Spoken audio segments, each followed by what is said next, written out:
प्यारे सज्जनों, तब धनी धर्मदास साहब जी ने सदगुरु के वाणी वचनों को बड़े ध्यान से श्रवण पान करते हैं और वो अर्जी करते हैं, विनती करते हैं, प्रार्थना करते हैं। धर्मदास की अरज गोसाई, साहेब कबीर बता दियो डगरी। साहब कबीर बता दियो डगरी। डगरी अर्थात हमको मार्ग बता दिए, रास्ता बता दिए कि हमको जाना कहां है। हम सभी कबीर पंथ में हैं। कौन से पंथ में है?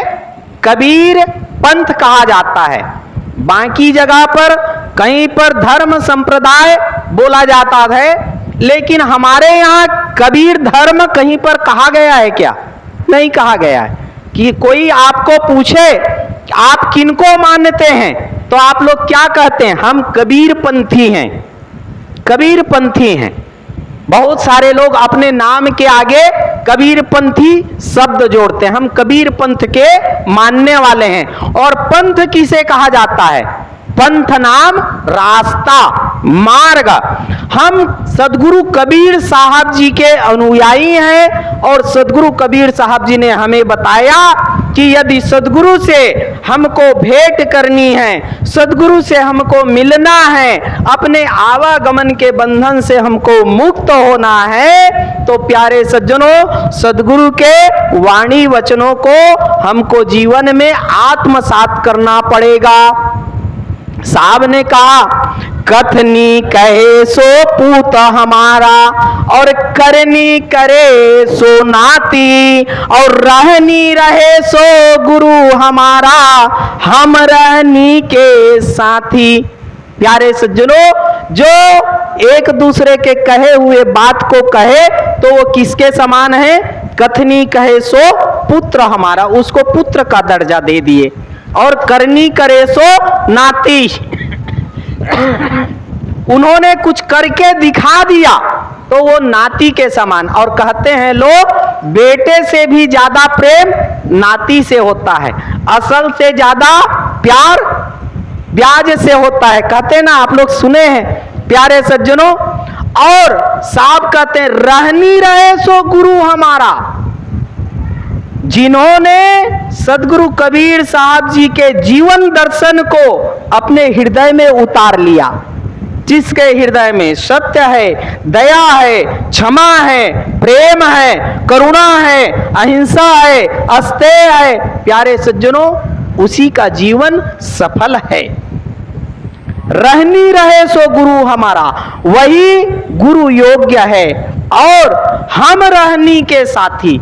सदगुरु किसका साथ देते हैं? सदगुरु कबीर साहब जी किसे अपने लोक में स्थान देते हैं? जिसके जीवन में ये सारे शुभ कर्म संचित होते हैं। प्यारे सज्जनों, वही उसी को प्यारे सज्जनों सदगुरु अपने साथ लेकर के चले जाते हैं। प्यारे सज्जनों, गली चौराहे में आप चले जाइए तो रेडी वाले लोग आते हैं। एक रेडी वाला समझते हैं ना?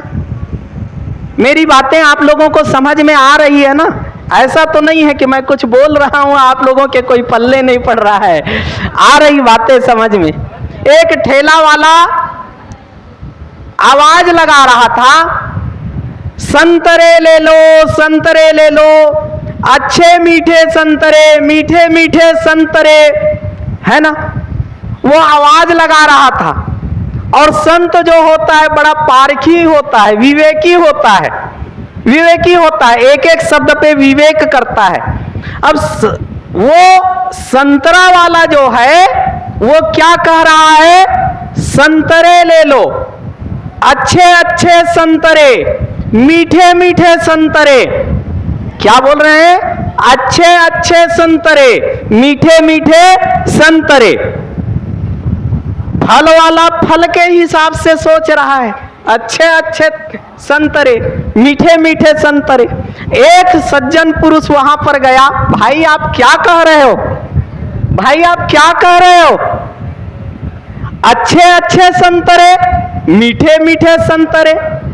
जब अच्छे अच्छे संतरे तर गए, संत तरे, क्या कह रहे हैं? संत तरे, अच्छा जिनका रहनी गहनी अच्छा है वो तर गए, और आपके साथ में ये खट्टे संतरे भी हैं, और आप ये नहीं बोल रहे हैं कि खट्टे खट्टे संतरे। क्यों? ये खट्टे खट्टे संतरे कब तरेंगे? फिर कब तरेंगे? ये संत का विचार है। प्यारे सज्जनों, ये खट्टे संतरे कब तरेंगे? विचार कीजिए। अब वो दुकान वाला बोलता है, दुकान वाले का भी जवाब देखिए, वो भी विवेकी। कैसे विवेकी? 4 अच्छे संतरे, 4 अच्छे संतरे और उसके बीच में एक खट्टे संतरे, दोनों को एक ही तराजू में तौल दो, वो तरा कि नहीं तरा? वो भी तरेगा कि नहीं तरेगा? है ना? आप लोग देखते हैं, कभी आप नौका नदी पार किए होंगे, नदी पार किए होंगे, तो आपके साथ में घास भी, घास को यदि आप पानी में डाल दो तो वो क्या हो जाएगा? बह जाएगा, पानी में बह जाएगा। लेकिन वही घास जो है, आप जिस नाव में सवार हैं उससे चिपक जाए, चिपक जाए, तो इस किनारे से उस किनारे जा सकता है कि नहीं जा सकता है? जा सकता है। ठीक उसी प्रकार से प्यारे सज्जनों, जो भी इस सत्संग में आता जाता रहेगा, जो संतों का सानिध्य करता रहेगा, भले आज वो उनके अंदर में विवेक जागृत नहीं हुआ है, लेकिन धीरे धीरे संतों के सानिध्य करते करते उसका विवेक भी जागृत हो जाएगा, और संतों का सानिध्य करते करते वो भी इस संसार सागर से तर जाएगा। जिस प्रकार से संतरे, सारे अच्छे संतरे और मीठे संतरे बिक गए, उसी प्रकार से प्यारे सज्जनों, हमारा जीवन भी संतों के सानिध्य में आकर के पवित्र हो जाता है। प्यारे सज्जनों, इतना कहते हुए अपनी वाणी को विराम देता हूं। मेरे कहने बोलने में यदि किसी भी प्रकार की त्रुटि हुई होगी तो संत समाज से परम पूज्य गुरुदेव के पावन चरण कमलों की वंदना करते हुए मैं क्षमा प्रार्थी हूँ। सप्रेम साहेब बंदगी साहेब, साहेब बंदगी साहेब, साहेब।